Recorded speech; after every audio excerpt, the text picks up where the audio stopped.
Hi, and welcome to this series by Margaret Abarashid. We're going to focus on how patterns of behavior shape your life.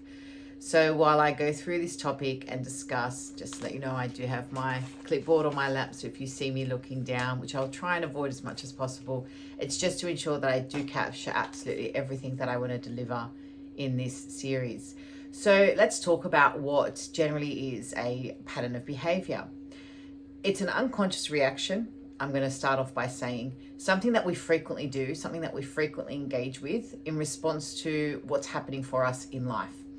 Most of the time, we don't even give it much thought. We're acting out of experience, out of events that we've already gone through in life, and we have created a pattern of behavior in response to those certain occurrences. So maybe a description or an example of that might be someone may begin to raise their voice and you have gone through a similar experience in the past. Your pattern of behavior is to retract, become introverted, not speak, not respond. And that could be the way that you deal with that form of confrontation. Whereas another person may actually act completely different to you. That person that's yelling at them may cause the other person to actually become quite loud, quite intimidating, quite forceful, quite responsive, because that's their pattern of behavior in how they deal with the confrontation. So pattern of behavior does vary for everybody. It's definitely not a one-fit-all approach. So how do you recognize and change toxic behavioral patterns? Well, it depends on what it is that's actually flagged as something that you need to start working on, or that's causing you, I guess, some difficulties in life. Some patterns of behavior can actually be framed in a positive way and actually ensure that you gain positive traction from what it is that you're experiencing. So it's really actually understanding that when we think of patterns of behavior and how they shape our life, though some may be extremely negative and causing us quite some issues, some patterns of behavior that we've actually created can actually bring forward some positive change or some positive outcomes. So let's get really clear. If we're after understanding what patterns of behavior are out there that shape our life, we need to focus on the ones that are obviously causing us some complications, some issues that are causing to take away from us things that we potentially don't really want to lose. Now, patterns of behavior can be created for quite some time. It's not something that generally has just occurred. And if it has just occurred, then it's a pattern of behavior that you start to instill and you move forward with. What does that mean? So we experience something in our life. Generally, this happens from the day we were born. We experience a lot of things. We experience events, we experience people, feelings, reactions to moments. We watch reactions and events and experiences happen to those around us. We might not particularly be involved in a certain circumstance, but we're still impacted by it because we've watched it and we're feeling something from it. From all this, we begin to create patterns of behavior, dealing mechanisms, ways to move past this event happening again for us in the future, or this emotional reaction that we're experiencing again in the future. So these patterns start to form, become ingrained in us, and without us even taking a second to think about it, unconsciously, this is the way we begin showing up when these certain patterns are triggered. Now, I just said a word there that's extremely important, and the word is trigger. All of our patterns of behavior that we've created, they are all set off by a trigger, something that triggers that pattern to start, literally. And if I was to go back to the example of somebody raising their voice and coming across quite confrontational, that could be the trigger that sets you off to respond the way you respond.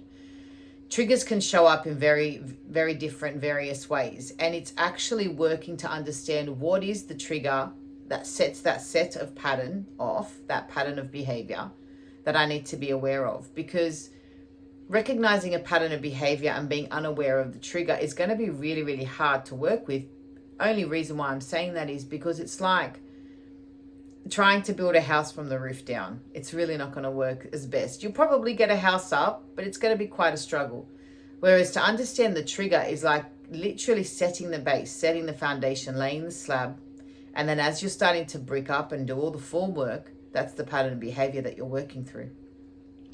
So we need to start recognizing toxic behavioral patterns, okay? That's obviously our initial step. We need to understand what it is that these patterns of behavior are doing to obviously create a negative impact on our life. And most of the time we're extremely reluctant to change these patterns of behavior because we've created them or allowed them in our life as a way to safeguard us, as a way to ensure that we remain in our comfort zone. They're created as a mechanism to eliminate fear, eliminate guilt, eliminate all of the negative emotions, keep us safe, preserve us from what we potentially may experience again.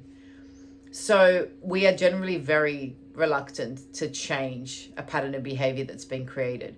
And it's up until that point of us recognizing that we need to make that change, that we need to evolve, because what we're currently doing is not serving our life. It's not serving our health. It's not serving our mind. We are definitely not abundantly fulfilled in our life. We're actually not genuinely happy. There's certain aspects that the patterns of behavior are starting to affect. That's when we realize that we're at the pinnacle point where we are welcoming change. And when I say the word change or taking the step to evolve, as much as we make that recognition, making that step can still be quite a hard, huge leap forward for many people. And a part of the whole growth journey is unfortunately stepping out of our comfort zone, which is quite a scary thing to do, and stepping into the fear zone before we actually get into learning and growth. But it is the work that we need to put in behind all those steps that get us where we're going. And once we push past that fear, it actually gets quite easy to understand what it is we need to do, what we're learning, how we're growing, and we begin to expand on our mindset. So what I'm going to do is I'm actually going to start sort of talking about what constitutes patterns. How do we know that we have a pattern of behavior? What is it that we need to be aware of so that we start to detach, step back, walk away from the typical way we're responding to something. And this varies for absolutely everybody. It's a very individual based process. So, it could take sometimes people days to get through their behavioral patterns, months, years. Again, there's really no time frame. It's dependent on the person. It depends on the depth of the patterns of behavior. It depends on how, toxic the pattern is, what the patterns also then co-created to exist. What should the person be aware of as they were, walking through their patterns of behavior? And sometimes just differentiating between the patterns can be quite hard, because one pattern can become quite interrelated to another, or entwined on another, or reliant on another to exist, for it to coexist. So is it a habit or a pattern? So a few examples to maybe help us really understand that line there is, you could have a habit of making a cup of coffee in the morning. Is that a pattern behavior or a habit? Okay, you wake up, you turn the kettle on, you get your mug out, you get your coffee out, and you start making that. You generally don't start your mornings without the coffee. Is that a habit or a pattern behavior? And other things that you need to think about when it becomes habit is maybe mind altering drugs, for example, or alcohol, smoking. And again, is that a habit or is that a pattern behavior? So understanding what it means to learn the difference between a habit or a pattern of behavior is the pattern of behavior, a certain pattern of behavior, it's needed at the time to deal with what it is that you've been triggered by. I'm hoping that's an easy way to understand what I'm explaining. A habit is where you get up in the morning and you pour your coffee and you start your day. You've created a habit, you've done it for quite some time, and it's instilled in how you function in the morning. If you are pouring an alcoholic beverage because it's a habit you have on a Friday afternoon to relax, is that a habit or a pattern of behavior? If you're pouring an alcoholic beverage at a time when you're dealing with grief, guilt, or anger, or anything major in that sense, is that a habit or a pattern of behavior? Is it a dealing mechanism that you've adopted to get you through where you are to where you need to go? So bottom line, A pattern of behavior is what we return to from time to time. It's what we continue to do. And it doesn't mean that it's necessarily connected to a specific moment or event, because it will be dependent on the trigger that sets off the pattern of behavior. So we need to begin recognizing the pattern of behavior, and we need to ensure that we figure out how to eliminate, I guess, the results that the pattern of behavior is causing, the negative consequences. So look, this is something, as I said earlier, that may take time, and it's very dependent on the individual as to what types of patterns of behavior they're working through and how long they've been around in their life and how engraved they are within that individual. And this is not dependent on race or gender or culture or anything like that. It's just the individual themselves, and I guess the life experiences that they've gone through, what childhood looked like for them, adolescent, older years, their surroundings, how they've perceived the world. There's so many aspects that sort of fall into what can govern somebody creating a pattern of behavior. So I will reiterate that it's not a one-size-fits-all approach, and it can be very, very different and dependent on each individual. So definitely not a generalized concept. So say we start to make a list of current behaviors, things that stand out to us that constitute a pattern. Sometimes just by doing that one step of becoming aware of what's going on for us is a huge stepping stone to kind of bring to light, what is it that I need to be aware of that's happening for me that's not serving me?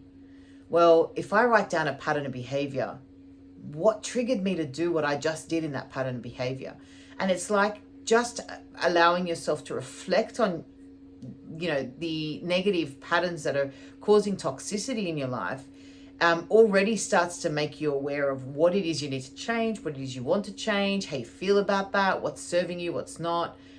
And it's automatically building on your awareness. And once we become aware, that is one of the major stepping stones into actually walking towards our growth zone. It is what we need, our awareness to the steps we're making to achieve the outcome we have in front of us. I think that would be a really good way for me to explain that. So say you begin by just putting down on a piece of paper a bit of a reflection of what patterns of behavior am I aware of? What do I want to evolve or change with? What do I believe triggered me to do that set of pattern of behavior? What is the pattern of behavior actually creating in my life? What toxicity am I experiencing from it? What negative emotions come out of that pattern of behavior? What is it taking away from me? What is it that I want to achieve, yet this pattern of behavior is literally a massive boulder in my way? It's like causing me great challenges.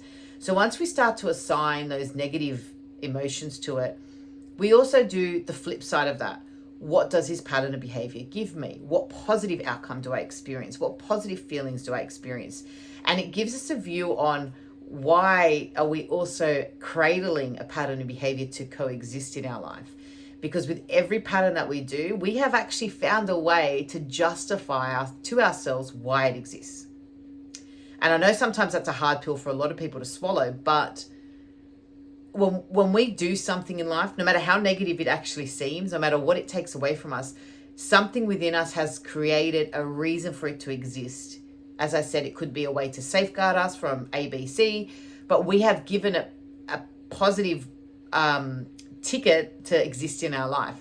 So by doing, a reflection exercise on the patterns that we have in our life and what negative impact they have, taking a moment on the flip side to look at what positive values we've associated with them, we start to actually understand, why are we doing what we're doing? Why do the two wheels inside of our head that need to sort of coexist and turn the opposite way to function, why are they there? What is it that they're doing for us? So that's obviously a starting point that you can do on your own, within the comfort of your own home, and you can start to really get an understanding of what patterns of behavior are existing for yourself.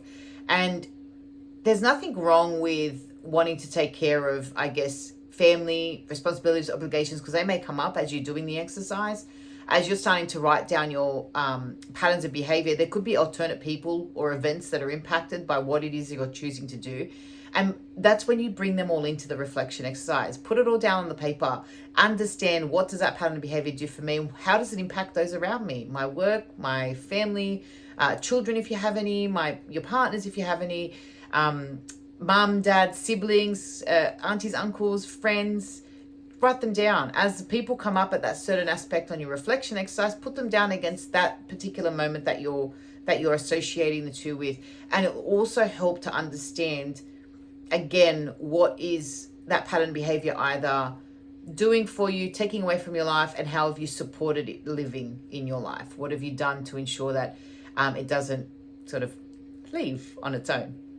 So say, for example, you were an alcoholic. You chose to utilize alcohol as a pattern of behavior to take away from you the problems that you may be focused on, or the emotions that may come up for you, and they are maybe your triggers.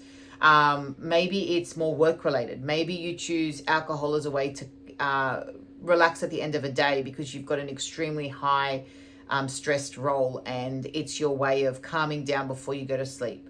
Whichever way alcohol fits into that pattern, once we take a moment to understand how it works, we start to understand why we're doing it. Is it stress levels? Is it tension? Is it we feel that we're more productive once we have that alcoholic drink at the end of the day? What is it that's working when we're triggered to pour that drink, to become that alcoholic, to constantly have alcohol in our life that we're drinking on an extremely regular basis, to be obviously feeling like we're an alcoholic? What's happening for us? Why is that happening? And how long has it been happening for? So that's one exercise that you can obviously start to do. So when you're also coming through the reflection exercise, understanding how patterns of behavior shape your life, what patterns of behavior do you have? Sometimes you might actually feel the need to ask family and friends. You feel stuck. You're writing down your reflection. Now, do bear in mind at this point, when you are asking for other people's perception, it is their perception, but it also might give you another lens to look through to kind of go, aha, okay, light bulb moment. I didn't realize I did that, or I didn't realize I impacted you that way. But also remember, front of mind, that everybody else's perception is not your perception, it's theirs. And there's always your reality, their reality, and their reality. So be really careful when you start to bring other people in. But you may find that talking to your spouse or loved ones to sort of ask them, I'm sort of struggling maybe to understand what patterns of behavior I have that are causing me some issues. Could you help me? They're always going to come at it from their perspective. But it's still an opportunity, like I said, a brand new lens for you to look through. You could even have a open talk track with your boss, for example, one of your colleagues, where it's a confidential conversation, of course, being a workplace, but encouraging feedback to highlight what patterns of behavior you potentially could be exhibiting at work that are actually not working in your benefit, and taking that feedback on board. And again, another lens to look through. If you're working with a professional, that's also another opportunity. So a therapist or a counselor or a coach, also another opportunity to ask for another view lens of what type of patterns of behavior are you exhibiting within your relationship that you could be aware of. So that's a really great reflection exercise to sort of start with. What we need to then start to think about is, well, what happens what happens for us with our patterns of behavior? How does it sort of encode itself into our brain? How do we create these details that go into the pattern? How do we sort of shovel in the tracks? And when I mean shovel in the tracks, a pattern of behavior is like an engraved track system in your mind. And let's say you're the car, you're literally driving this track each and every time you're triggered, each and every time the engine turns on because something has occurred that sets off that pattern of behavior. You're on that track and you're driving it.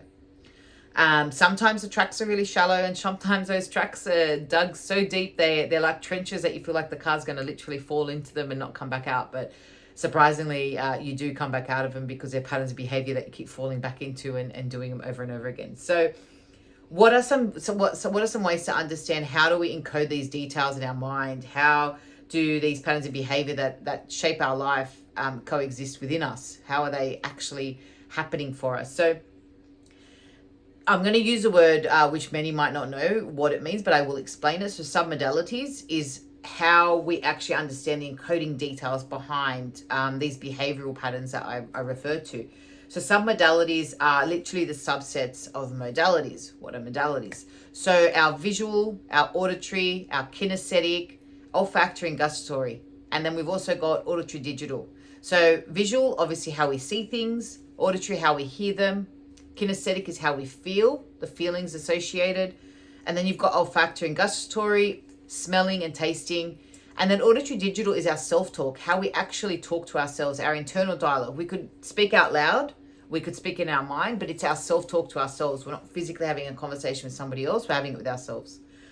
So some modalities are all subsets of these major modalities. So when we're thinking about certain pattern of behavior, the characteristics behind that pattern of behavior, one of those modalities are being triggered, and there's the submodalities are literally the governing parts underneath all of that.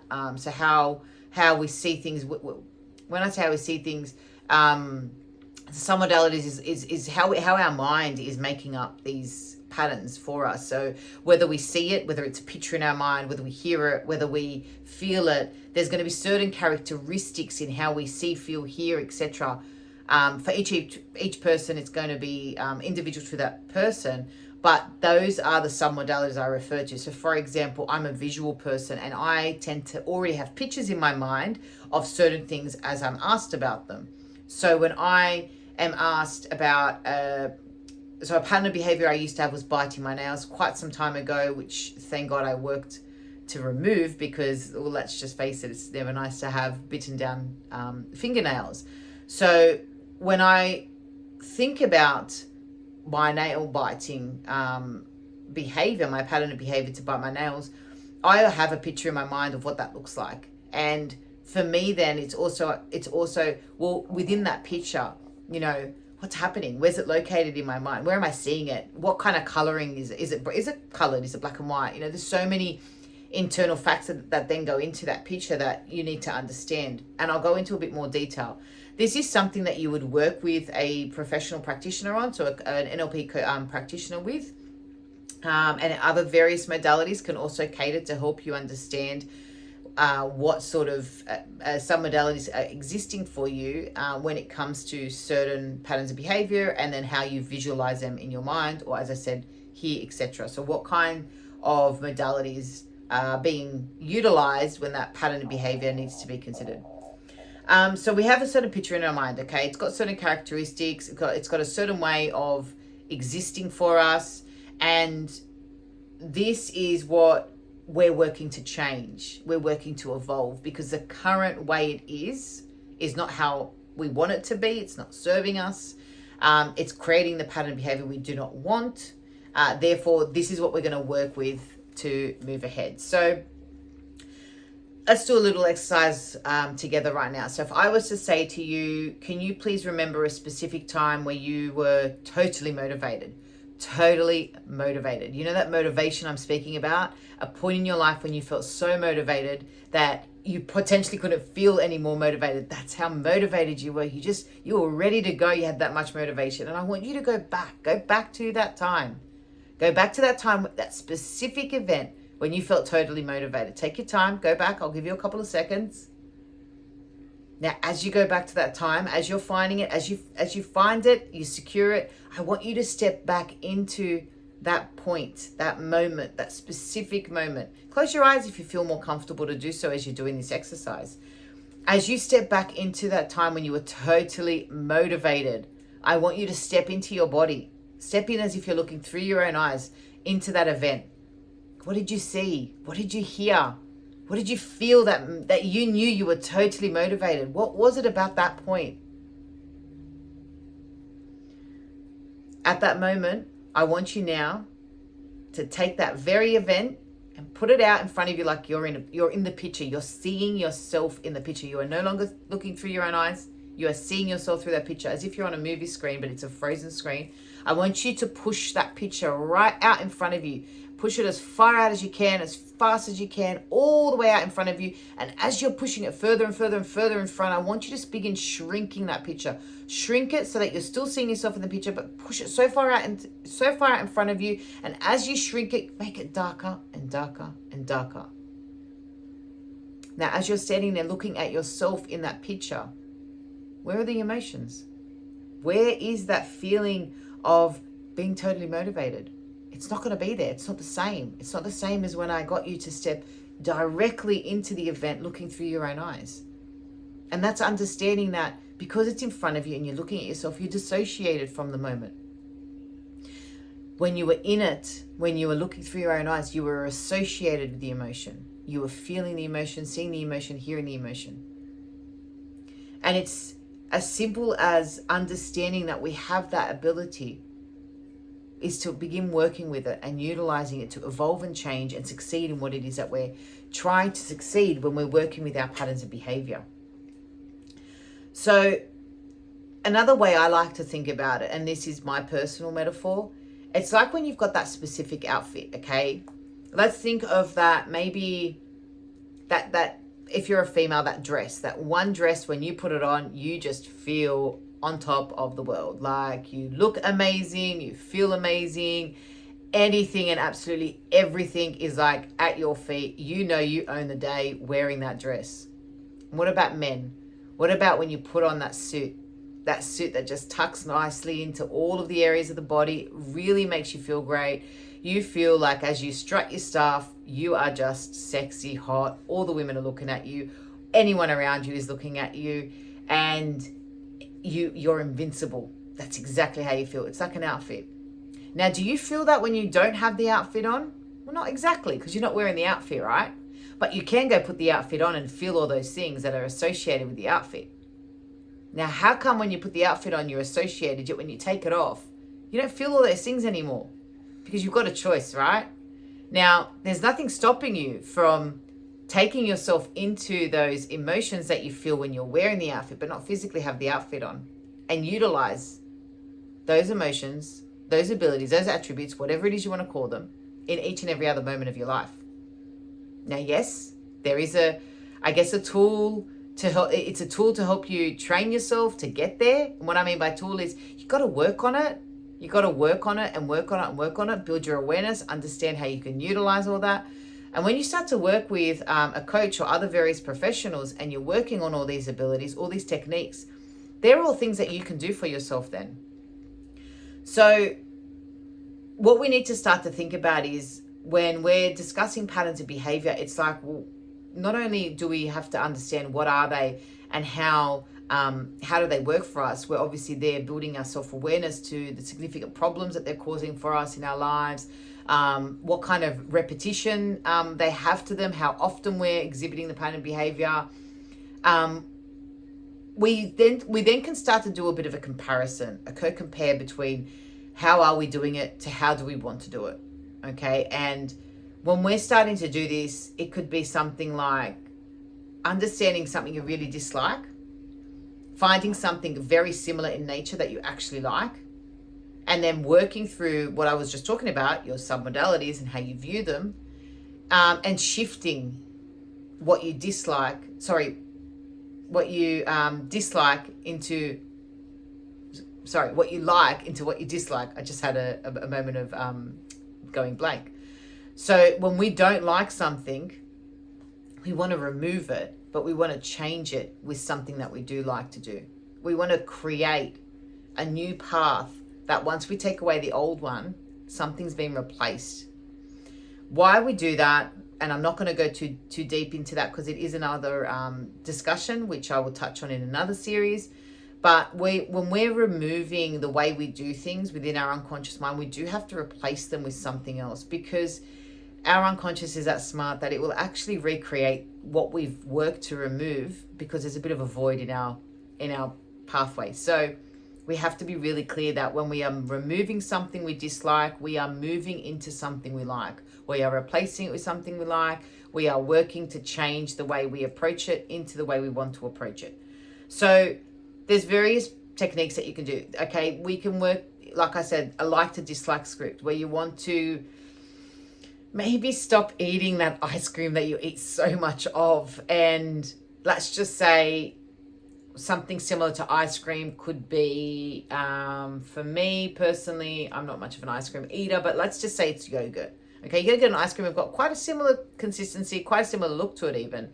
And let's just say you like yogurt. Now, yogurt is obviously a lot better for you depending on what yogurt you choose. Whereas ice cream, maybe not so much with the sugar content, and you eat just so much of the ice cream that you do need to stop because it's causing you some health problems. So you would actually work to create the way your mind has been constructed, that pattern of behavior that happens when you think, I need that ice cream. Instead of it saying, I need that ice cream, it's actually going to be triggered to go and grab the yogurt, which is a healthier alternative, and eat the yogurt instead. That's one example. For me personally, I am a savory person, so I can love salt and vinegar chips, okay? And I have a particular specific brand. And let's just say at one point I was probably overindulging on an extremely regular daily habit, which is not causing me any great health, which was not actually good for my health, period, okay? So I knew I had to make a change to what it was that my body was literally going into a pattern of behavior. I was triggered by certain things that would make me go and pick up that packet of Sonic chips. I would feel tired. That was a trigger. Boredom was a trigger. And you're going to find some similarities here. Tired, boredom. When I was hosting, obviously we're all sitting around, we're hanging out. And for me too, when I was working, because I was concentrating so much on something that I wanted to have the chips there as a way of, while I'm typing away, I'm sort of shoveling them into my mouth. They were the 4 ways I was triggered to go and pick up a packet of chips. Now, they're 4 different ways. I worked within myself to actually move what I really liked and was overindulging into something I didn't like anymore, so I wasn't picking up that packet of chips on a regular basis. And for me, I am not a sweet potato fan.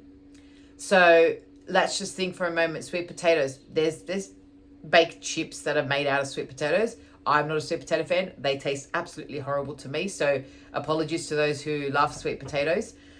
So I actually moved the way that my way of visualizing the salt and vinegar chips, I actually moved my submodalities, the way I was seeing them in my mind, over to how I see sweet potatoes.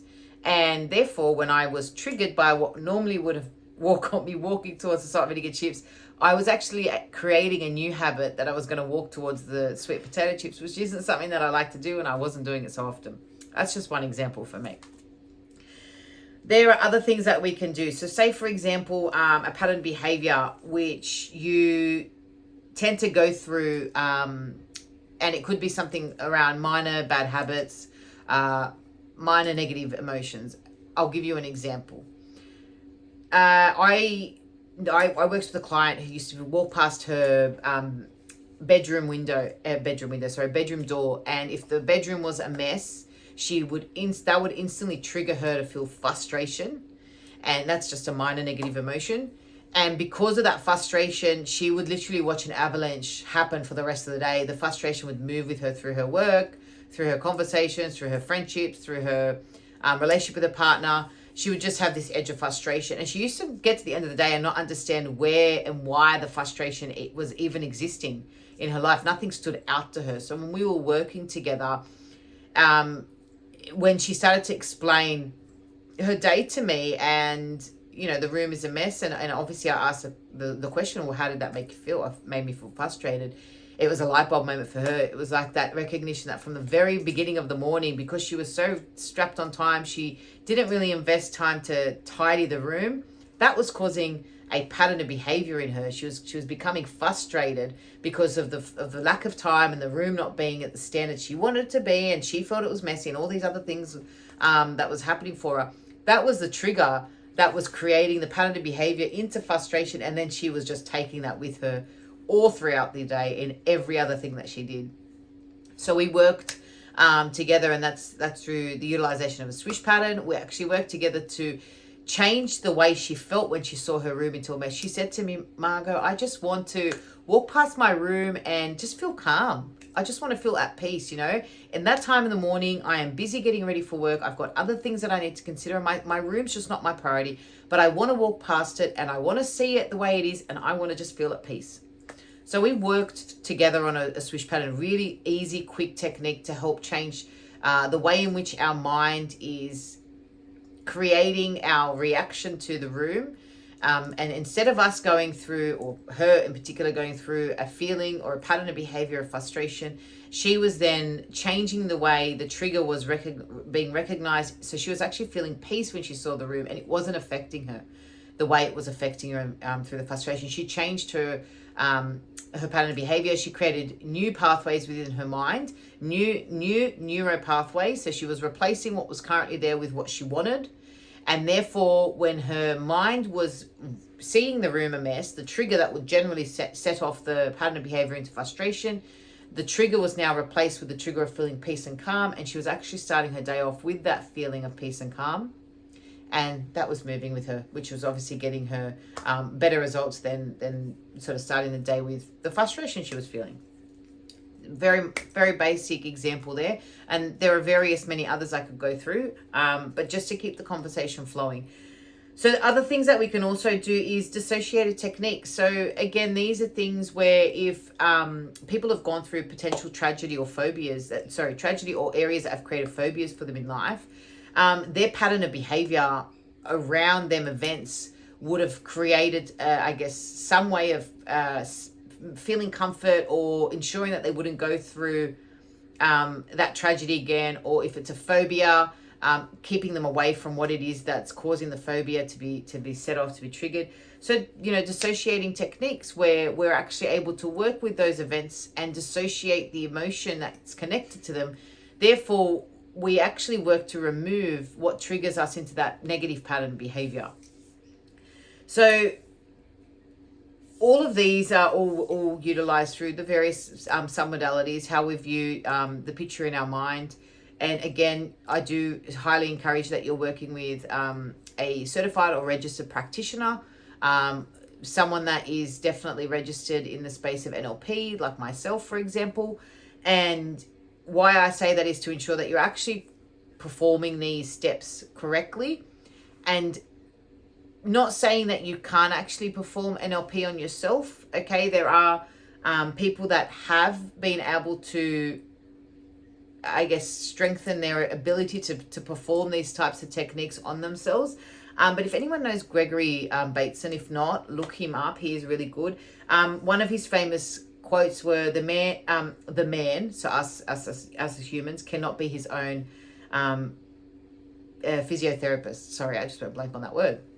So not saying that you can't do it. I'm not saying that you can't become an expert at helping yourself change and move through patterns of behavior. Obviously, by you doing the technique we spoke about earlier, where you're becoming more self-aware, that is something that you can do on your own. But when you're starting to actually wanting to change the way in which you're responding, actually changing the pattern of behavior, changing the triggers, working through what's driving you to act or be or feel that way, I do highly recommend that you're working with a professional at that point.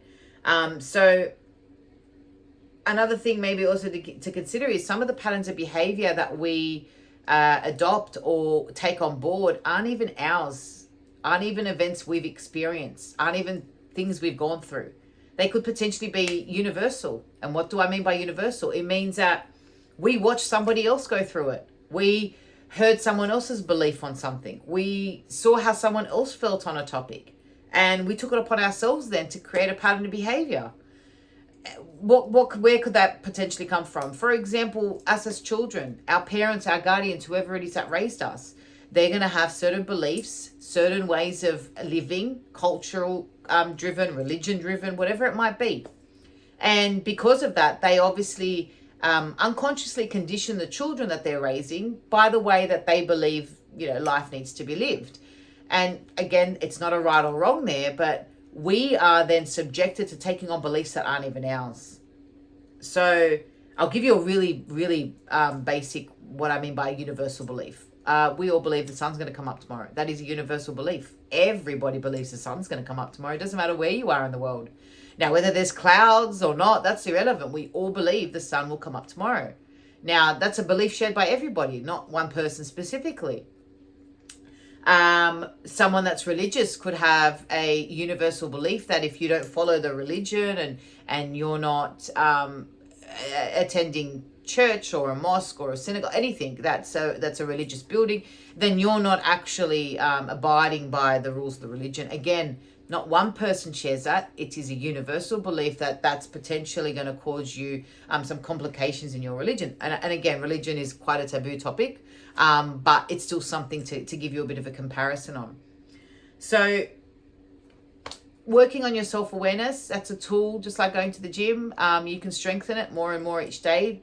Start doing the exercise where on a piece of paper you're starting to become self-aware on the patterns of behavior that already exist in your life.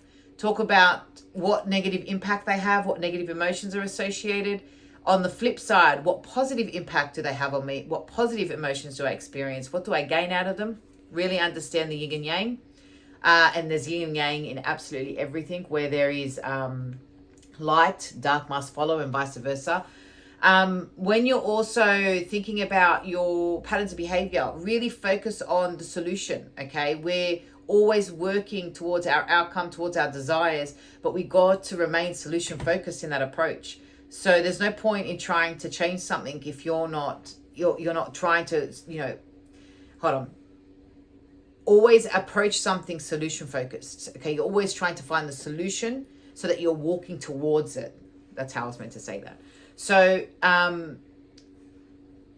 understand your strengths, understand your competencies. What is it that you're good at? What can you utilize within yourself to help you move forward? And when I say move forward, it could be like the most smallest step, but you're still going forward. Try and understand the differences in when your pattern of behavior exists versus when it doesn't exist in the same situation. An example of that would be potentially arguing with your partner. You go, generalize if you have a partner. As you're arguing with your partner, you go through a pattern of behavior. It may get escalated. You raise your voice, you get angry, you start saying things you don't mean. And this is kind of the same thing that you do each and every time you argue. But that doesn't mean you and your partner argue all the time. So what about the times when you and your partner are together talking without argument? What is it like then? What do you notice about yourself then? What strengths do you have in them moments that you want to bring in so that is the way it is? And when there's an argument presenting itself, how do you want to manage through that? What's the solution-focused approach? I'll use myself for an example here. So going back much younger, my way of dealing with arguments would be just to raise my voice and I guess throw a bit of a tantrum myself and really get my point across and say things I did not mean. That was not serving me. Now, when we were good, and it was great to be able to have a healthy banter and a conversation to and fro. I wanted to bring that in as the way to be and acknowledge when someone's upset, acknowledge when someone feels like they've got a point to make, but not react and yell and stomp and carry on and fight and do all those things that my pattern of behavior was doing for me the minute I was triggered in an argument. So by changing my course, by focusing on the solution, by getting to where I want to go, I've started to enhance the self-awareness around that, change the pattern of behavior, and therefore when an argument now presents itself, I don't respond the way I used to respond. And I'm able to manage through an argument without arguing back. And that helps the situation, obviously, calm down a lot quicker and find a resolution to what the problem is. And what you'll tend to find is once you start to increase this awareness and you're working towards creating new patterns for yourself, new patterns of behavior that do serve you and shape the life you want, they become your daily way of operating, and you actually stop arguing, or you'll find that you'll stop arguing because you're not adding fuel to the fire. I guess that's one great example. Another thing to think about, rehearse. So what I mean by rehearse is when you are aware of a negative pattern of behavior and you're working to remove it, keep going, keep rehearsing it, keep doing it, keep doing what it is you're doing to resolve, to find that solution that you're after, get to your outcome, achieve it, make it part of life, recreate the pattern so that it's the pattern you want, not the pattern that is currently existing. That's what I mean by rehearse. Just keep going until you are engraving the new pattern of behavior into your mind, and that is your go-to. And I think I'm going to stop there for this series. So how patterns of behavior shape your life. I hope the information has been of value to you. I am always open to receiving feedback. And if you'd like to connect, please reach out directly. I'd like you also to ensure that you comment below, like, share, and subscribe so you're notified of more series to come. And I will hopefully chat with you soon. Take care of yourself wherever you are in the world. Thank you so much for tuning in.